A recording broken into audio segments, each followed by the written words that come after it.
জানো কাকা এই আলিমের আর বইয়ে মানে সেদিন করতেছে বড়া কিনবার রোজার দিন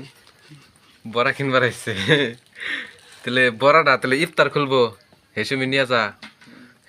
হেসুমকা বড়া নিয়ে গেলে ব্যাগটে খাবো দেখে কয় কি আমি বললাম তাহলে হেসুমি নিয়ে গেতে কয় হে হেসুমকা নিলে পরে কত ঢের বড়া না রাখতো পরে কয় কয় 7টার সময় নিয়ে যাবো কই 7টার সময় কে কই 7টার সময় নিয়ে যাবো একলা একলা ঘরের মধ্যে চোখের মধ্যে বয়ে খাবো নি বুঝছো কথাটা তারপরে আবার কি হয়েছে সেদিন কে আমি গেলাম ওকে বাইতে যাওয়ার পরে আলিমের পর কি কয় কয় কি কয় তোমার বাপের না কত তা কইছিল বিয়া করার আগে কয় আমার পুলা এটা করে ওটা করে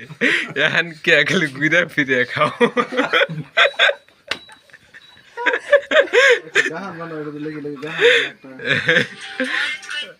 আরো আরো আছে পেট ভিতরে যাবো গা